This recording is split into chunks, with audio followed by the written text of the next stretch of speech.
Alors, bienvenue à tous, bienvenue à la conférence avec pour sujet le réseautage, il ne suffit pas d'être vu. Alors, magnifique conférence donnée par moi-même et par Claude Beaulieu. Alors, je me présente, Frédéric Caron, directeur consultant régional pour l'Est du Québec, qui représente un petit peu plus de 20 sections dans l'Est. Je suis membre depuis 2003, dans ma 9e année à titre de directeur consultant. Dans ma vie professionnelle, je suis vice-président de Communique, une entreprise spécialisée en télécommunications d'affaires infonuagiques.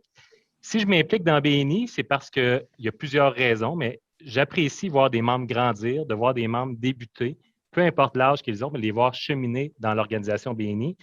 J'aime apprendre, on apprend toujours, continuellement. J'aime connaître réellement les gens parce que dans BNI, on réussit à aller vraiment savoir qui sont les vraies personnes, vraiment les personnes avec qui on échange, avec qui on traite. C'est beaucoup des relations humaines, axées toujours sur l'individu.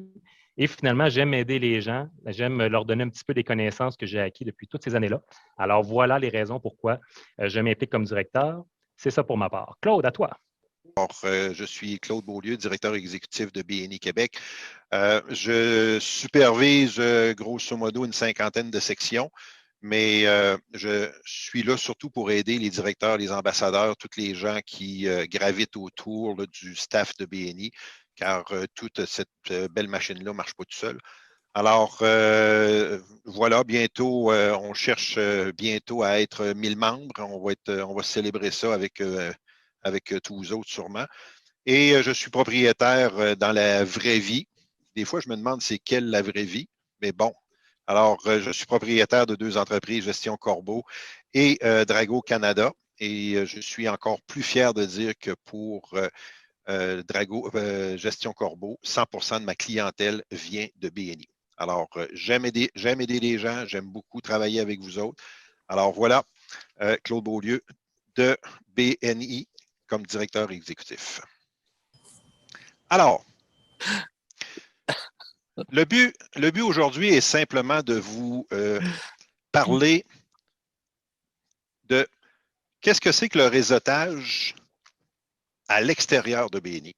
On veut toujours faire du réseautage. Tout le monde nous dit que c'est important de faire du réseautage. Il faut que tu fasses du réseautage. Et si tu veux vraiment avoir du succès, tu dois faire du réseautage. Mais maintenant, comment on doit faire du réseautage? Ça, c'est encore plus important que tout le reste. Alors, pendant la prochaine demi-heure, on va vous parler un peu de réseautage. Comment est-ce qu'on voit ça? C'est une recette qui n'est pas la seule recette, mais c'est une recette qui fonctionne bien. Alors, c'est pour ça que je voudrais qu'on en discute. Petit sondage avant de commencer. Alors, tout le monde a vos crayons. Alors, Frédéric, que Tu veux-tu? pars-tu le sondage officiel ou Oui, t'es un là. gars de même? On est technologique quand même, après 1 an et demi en Zoom. Mm-hmm. Voilà. Alors, on vous pose des questions en commençant dès maintenant. À quelle activité devriez-vous vous inscrire d'après vous? Des activités à lesquelles vous devriez participer quand on parle de réseautage. On vous demande aussi comment préparez-vous ces activités de réseautage-là? Comment vous vous préparez à rencontrer des gens? Parce que c'est important d'avoir une bonne préparation, on vous le dit souvent. Qu'est-ce qui caractérise aussi une activité à succès pour vous? Qu'est-ce qui fait en sorte que vous sortez de cette activité-là puis vous vous dites, ah, j'ai vraiment passé du bon temps, ça a été profitable pour moi, ça risque d'être lucratif. On vous dit aussi, pendant l'activité de réseautage, combien de bons contacts vous désirez faire avant de quitter? Combien de gens vous voulez rencontrer? Vous pourriez aller à une activité juste tout bonnement comme ça, puis ne pas avoir d'objectif, mais si vous vous en fixez des objectifs, vous risquez de les atteindre. Combien de gens vous voulez rencontrer? Et comment vous faites vos suivis par la suite? Comment vous faites vos suivis avec les gens que vous avez rencontrés? Parce que ça, c'est le secret, puis c'est ça qu'on va vous parler aujourd'hui. Alors, 5 petites questions rapides. Vous répondez à ça. On en regarde les résultats dans quelques instants et on en parle.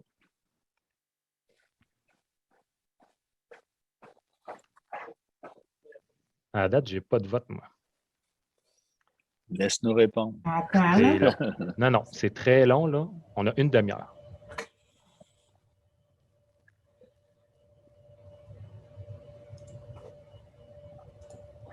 C'est long. Julie a ralenti le groupe. Oh, ça commence. Oh, ça commence.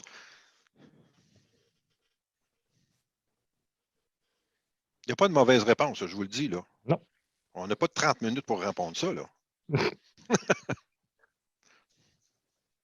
Tu as encore laissé ta traduction?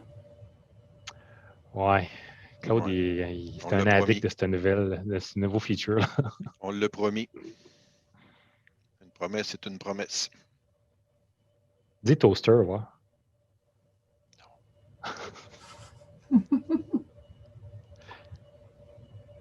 Bon, allez, on fait ça vite. Vous êtes capable, on est rendu à la moitié.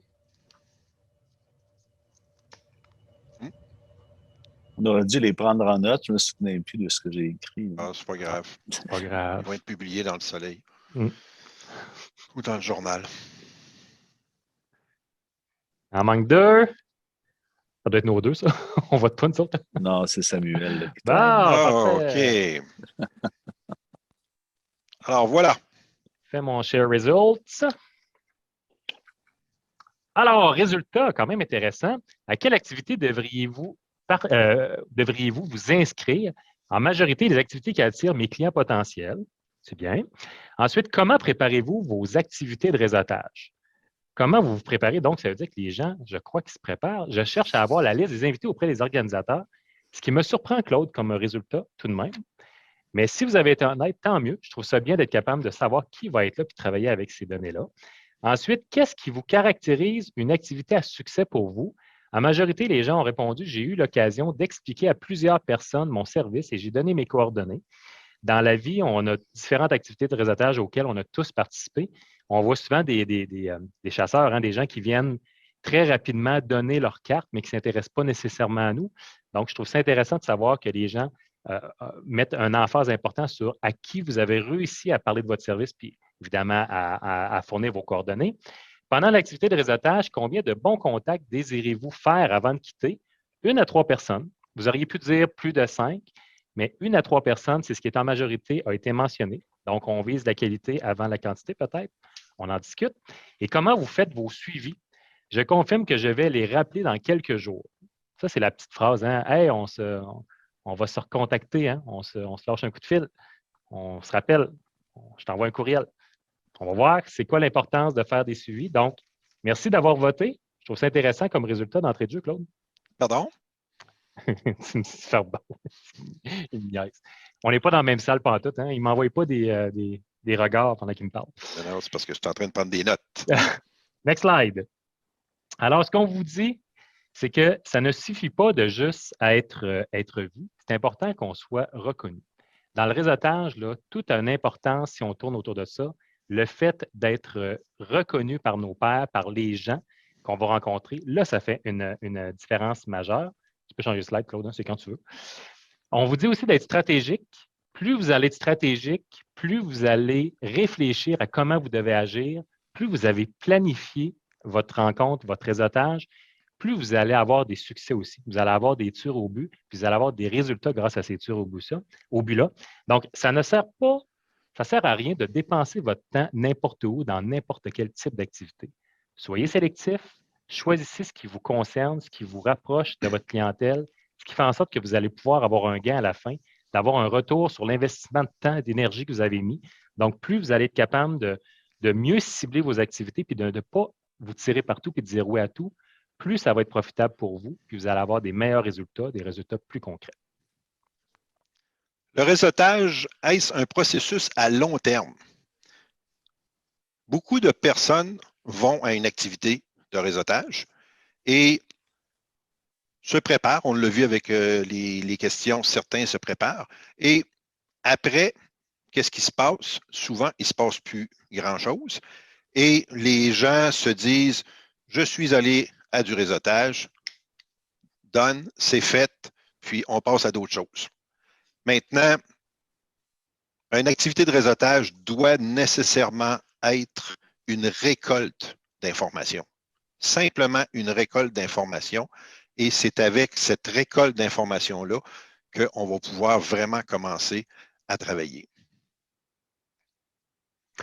Ce qui est important aussi, c'est d'être au courant de l'agenda de la rencontre. Ce n'est pas toujours facile de savoir comment ça va se dérouler un événement de réseautage. Hein. Dans BNI, par exemple, on le sait, on prépare les visiteurs, on le sait, c'est quoi l'ordre du jour, hein, c'est déjà établi. Mais dans d'autres types d'activités, que ce soit des chambres de commerce, d'autres types de groupes de réseautage, peu importe, ce n'est pas tout le temps facile de connaître l'agenda, mais si vous réussissez à le savoir, vous allez être mieux préparé, vous allez être plus à l'aise aussi dans le déroulement de l'événement. Donc, d'être au courant de l'agenda de la rencontre, ça, c'est un point crucial. Tu savais, Fred, que j'ai souvent été sur des terrains de golf à réserver un trou pour être capable de rencontrer des gens. Et à tous les fois, je demandais aux organisateurs, je veux avoir la liste des participants. À chaque fois que quelqu'un arrivait à mon trou, je savais déjà à qui j'allais parler, je savais déjà qu'est-ce que j'allais lui dire et j'étais déjà prêt. Alors, c'est la même chose au niveau du réseautage. C'est important de se fixer des objectifs, je vous le disais tout à l'heure aussi. Donc, si vous avez des objectifs clairs, vous savez quel type de personnes vous aimeriez rencontrer ou quelle personne de façon spécifique ou combien de personnes vous voulez atteindre un but, plus ça va être clair dans votre tête, plus vous allez l'avoir planifié, préparé, plus ça va être concret aussi, puis vous allez avoir des résultats. Qui souhaitez-vous rencontrer? Vous avez le droit d'être très, très précis dans vos demandes. Hein? On vous l'enseigne, on vous dit que plus vous allez être précis, plus ça sera clair pour les gens de comprendre ce que vous recherchez, plus vous allez avoir ce que vous recherchez. Donc, c'est important de comprendre aussi qui on veut rencontrer, c'est quoi notre but à atteindre lorsqu'on est dans un événement de réseautage. Quand on est en virtuel ou en présentiel, hein, on est beaucoup en virtuel depuis plus d'1 an maintenant, est-ce qu'il y a du réseautage libre au départ? Est-ce que durant l'événement, il y a du réseautage libre? Est-ce qu'il y a un moment où on va être libéré de l'organisation pour être capable d'aller vers les gens, d'aller au-devant des gens, de se présenter? On n'agit pas de la même façon en virtuel qu'on agit en présentiel. Ça aussi, on doit s'adapter au contexte. On doit s'adapter sur l'approche qu'on doit avoir avec les gens. Il y a différentes façons de faire. Si on est en Zoom, par exemple, on peut faire des salles de réunion, des breakout rooms. Lorsqu'on est en présentiel, on est capable d'aller dans des petits groupes, hein, d'aller voir les gens. On vous en parle un petit peu plus tard dans la présentation, mais c'est important de savoir que s'il y a un réseautage libre, d'être prêt à ça et d'être prêt à aller au-devant des gens, d'être capable de briser des fois les barrières où on a un petit peu de gêne. Dis-moi, Fred, quand on arrive dans un réseautage, qu'est-ce qu'il faut penser dès le départ? Et mon Dieu, attends un peu, c'est une bonne question, là. Quand j'arrive dans le réseautage, je me dis qui je veux rencontrer. Je me dis, Sylvain Héry, c'est là. Je me dis qui je veux rencontrer, combien de temps j'ai. J'espère qu'il va y avoir un buffet. J'ai toujours faim quand je suis dans le réseautage. Tu n'as pas le goût de regarder à l'écran? Ben oui, il faut arriver tôt. Voilà. Plus on va être tôt dans le réseautage, plus on va être préparé à arriver tôt. Hein? Les gens qui arrivent durant un réseautage, qui arrivent en retard, c'est des gens qui perdent des belles opportunités. Plus ça va être, vous allez être préparé à arriver tôt, vous allez être frais et dispo, ça fait longtemps que vous vous êtes réveillé, ça fait longtemps que vous êtes levé, vous n'avez pas de temps à perdre. Vous êtes là pour les bonnes raisons, vous voulez rencontrer des gens, vous voulez les connaître et vous faire connaître. Donc, arriver tôt, ça c'est super important. C'est toujours plus facile de le faire quand il y a moins de monde aussi au début. Le réseautage va se construire avec le temps. Les gens vont commencer à arriver, par exemple, dans une salle quand on est en présentiel. Bien, vous allez être au début, vous allez pouvoir déjà aller rencontrer des gens que vous allez cibler de façon plus simple, plus facile. Il y a moins de monde, c'est moins dilué. Donc, arrivez tôt, arrivez à l'heure, démontrez votre intérêt dès le départ. Puis plus vite vous allez être arrivé, bien, plus vite vous allez avoir fait votre tournée aussi. Vous ne serez pas vers la fin où ça devient moins, on est plus fatigué, ça devient moins constructif, on est moins focusé. Des fois, il y a un petit peu d'alcool au travers de ça. Donc, plus on est tôt dans la réunion, plus c'est profitable pour nous. En virtuel, on le sait maintenant, on n'a plus le choix. Il y aura toujours des événements de réseautage en virtuel et en présentiel. Ça s'en vient en présentiel, mais en virtuel, c'est là. Et il est beaucoup plus facile de parler aux gens au début qu'à la fin. Au début, les gens, surtout ceux qui arrivent tôt, ce sont des gens qui veulent faire de la business. C'est des gens qui savent ce qu'ils veulent souvent. Alors, quand on arrive plus tôt, c'est beaucoup plus facile. Puis en plus de ça, on n'a pas besoin d'être obligé de parler à des gens qui pensent déjà à leur départ. Alors, c'est une autre raison pour arriver tôt.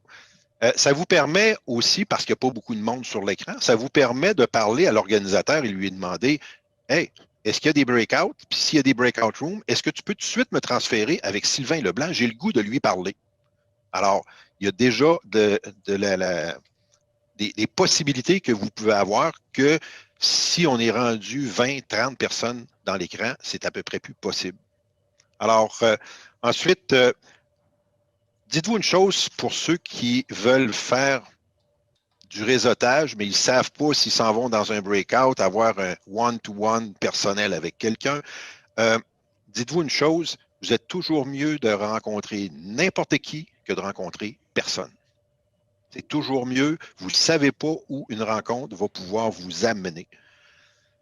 Prenez des notes sur les gens que vous rencontrez. Et moi, j'ai toujours eu un truc. À la fin de mon réseautage, j'étais dans ma voiture.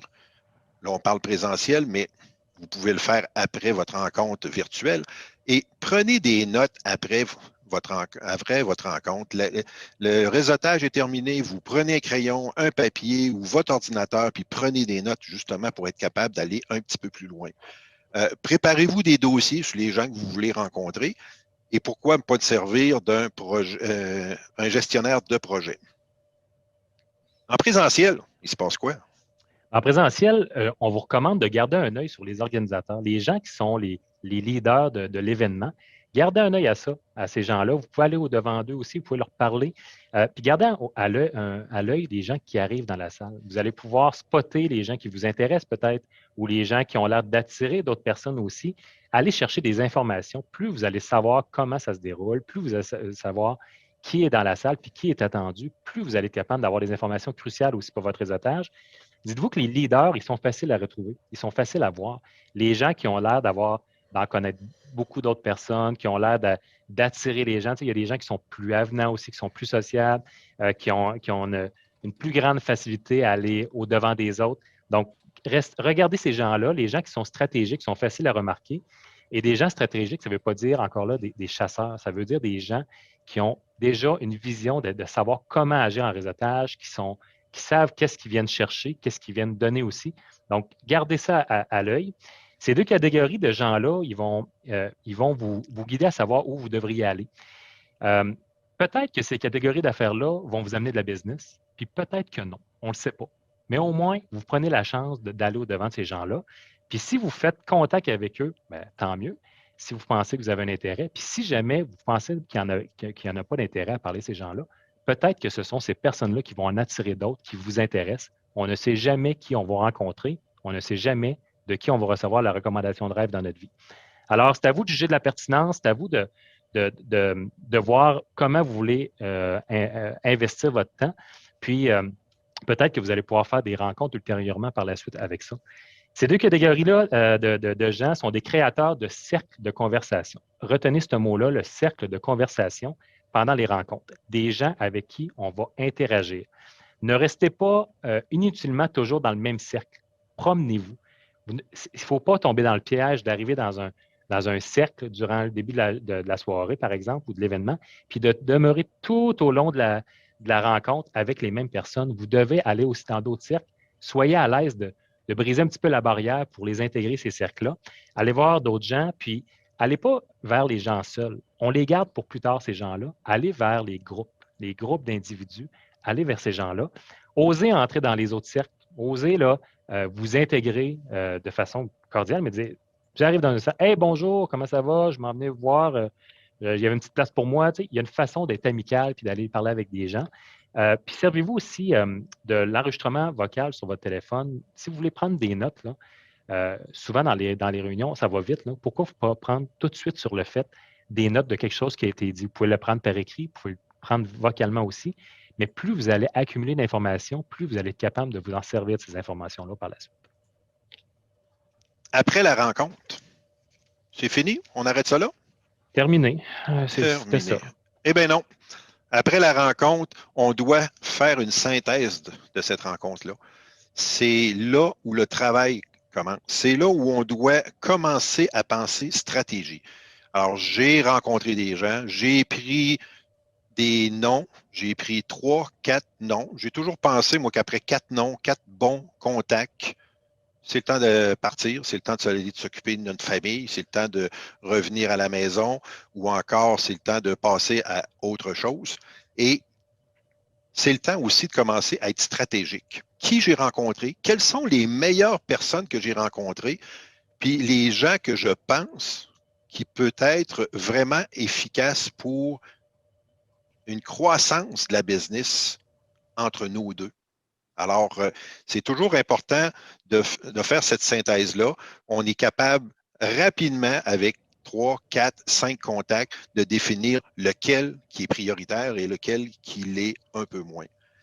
Préparez-vous d'avance à rappeler ces gens-là. Pensez qu'est-ce que vous pouvez leur apporter. Pensez à qu'est-ce que vous seriez en mesure d'échanger entre vous deux pour être capable de créer quelque chose. On le sait, créer une relation, c'est à la base de tout. Si on ne réussit pas à créer cette relation-là, on ne réussira pas à faire de la business avec, on ne réussira pas à avoir des références de ces gens-là. Alors, ensuite, déterminer lequel. Avec lequel que je commence. Quelle personne que je vais appeler en premier. Alors, en faisant cet exercice-là, ben, comme je disais tout à l'heure, je suis capable de mettre une priorité, puis cette priorité-là, vraiment, est importante. Débuter, tant qu'à nous, débuter toujours avec le meilleur potentiel. Okay? On aurait tendance des fois à dire, ben, je vais commencer par le moins bon potentiel en se disant, je vais me pratiquer. Non, allez-y tout de suite avec le meilleur potentiel et les résultats seront tellement encourageants que vous allez quand même continuer à vous mettre en action. Où, quand, comment, quoi, quand, pourquoi? Où elle devrait se faire la première rencontre? Ça, c'est notre expérience à nous, hein? C'est notre recette à nous. Libre à vous de l'ajuster. La première rencontre, on pense qu'elle devrait se faire en virtuel. Hein? La pandémie nous a amené cette facilité-là. C'est dans nos mœurs maintenant de faire des réunions en vidéoconférence. Donc, vous pourriez le faire en Zoom, vous pouvez le faire au téléphone, vous pouvez le faire sur Meet, sur Teams, peu importe, mais la première rencontre pourrait être faite en virtuel comme ça, pas de déplacement. On fait juste un premier contact. Investissez votre temps à la bonne place, une rencontre brève, juste pour mettre en place la stratégie de croissance, la relation entre vous. Par la suite, ça ne sert à rien de bousculer les choses, là. Tout ce qu'on veut, c'est que chacun de vous ne sache pas vraiment ce qui va lui apporter encore, hein. On est là juste pour apprendre à se connaître. On veut aussi insister sur un principe gagnant-gagnant. On n'est pas là pour tirer la couverte de notre côté. On est là pour se trouver une façon de faire mutuelle. Puis évidemment, vous allez pouvoir déterminer vos priorités à travers ça avec cette première rencontre-là. La deuxième, pourquoi pas aller visiter l'entreprise de la personne? Si ça se prête au jeu, allez visiter parce que c'est vous qui avez été l'instigateur de cette rencontre-là. Allez au-devant, allez voir, allez vous intéresser à l'autre personne, allez voir qu'est-ce qu'il y en est chez eux. Intéressez-vous à son entreprise, regardez les possibilités, apprenez à connaître comment la personne travaille. Puis par la suite, vous allez pouvoir aussi partager des trucs, des arguments. Vous allez être capable vous n'avez pas à vendre votre produit à ce moment-là. Vous avez juste à aller à apprendre sur qui est l'autre personne. Et comme troisième rencontre, ça sera à votre tour. Maintenant, invitez la personne chez vous, dans votre entreprise, puis si c'est possible toujours, pour être capable de voir maintenant qu'est-ce qu'il y en est de votre côté à vous. Fait que comme ça, on a bouclé la boucle, on a fait un premier contact rapidement, on a fait une rencontre en entreprise de l'autre personne en présentiel et on a fait la même chose dans notre entreprise. 3 étapes toutes simples qui peuvent créer des belles choses. Nous l'avons dit dès le départ, faire du réseautage, c'est un exercice à long terme. Alors, prenez le temps de le faire, ça vaut vraiment la peine. Un coup, on l'a fait, day after tomorrow. Qu'est-ce qu'on fait? Alors, cherchez entre vous, entre les gens, avec votre contact, cherchez les bons contacts, cherchez les bons prospects. Essayez de bien vous enseigner mutuellement comment on trouve des références, comment on les cherche, où on les cherche et surtout, quels sont les arguments, les meilleurs arguments pour être capable de vous connecter avec quelqu'un d'autre. On a chacun notre réseau de contacts. L'important dans cet exercice-là n'est pas de vendre un produit ou un service, c'est de vendre une personne. Comment je réussis pour te vendre? Après ça, ben, on doit agrandir le réseau. On va être capable de se référer des gens, on va être capable de se référer mutuellement des gens. Alors, si je prends Frédéric qui a été dans un réseautage, il a rencontré son premier contact, ils ont travaillé, ils ont tout fait ce qu'on a dit tantôt, tout ce qu'on a dit précédemment, il a réussi à trouver des références et son contact aussi a trouvé des références. Alors, ces personnes-là ont trouvé 4 nouveaux contacts. Ce qu'on vous dit, c'est qu'il ne faut pas que ça arrête là. Rencontrer ces contacts-là et d'être capable de pousser encore plus loin, se servir des nouveaux contacts pour être capable de trouver encore d'autres contacts. c'est vraiment gagnant de le faire. Et après coup, pourquoi pas réunir tous ces contacts-là, les réunir ensemble, puis travailler ensemble en se disant, nous, on fait comme si on avait un petit réseau entre nous, un réseau qui est un petit peu à part de BNI, qui va pouvoir servir aussi à BNI tantôt. Et pourquoi on ne travaillerait pas ensemble? Et là, à partir de ce moment-là, vous allez devenir reconnu dans votre action. On part tout simplement d'une visite que vous avez faite dans un réseau. Là, aujourd'hui, vous êtes rendu avec un petit réseau, un sous-réseau qui vous permettra tantôt d'avoir encore plus de références. Et si vous faites ça pour les 2 contacts ou les 3 contacts, on peut facilement tantôt organiser une rencontre avec 20-25 personnes qui vont vous alimenter les contacts que vous avez faits le jour 1, et vous allez être capable même de prendre ces contacts-là puis les présenter à votre BNI, ce qui va vous amener énormément de visiteurs, énormément de possibilités et d'opportunités pour être capable de faire encore de la business. Alors là, vous allez être vraiment reconnu. Alors, comme on disait tout à l'heure au début, l'important n'est pas juste d'être vu, l'important, c'est d'être reconnu et surtout vraiment reconnu. Alors voilà, sondage est clair. Si ça, je ne sais pas si je vais être capable de faire l'autre. Non, continuez. Alors, on vous pose la question, est-ce que cette présentation-là ferait aujourd'hui en sorte que vous allez peut-être changer certaines de vos réponses du départ? Et en quoi ça a changé votre façon de voir le réseautage?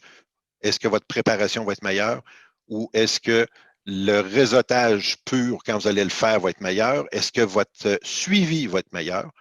Alors, à vous de nous le dire. Puis, comme on vous disait au départ, il ne suffit pas d'être vu, mais surtout d'être reconnu. Merci. Merci à tous.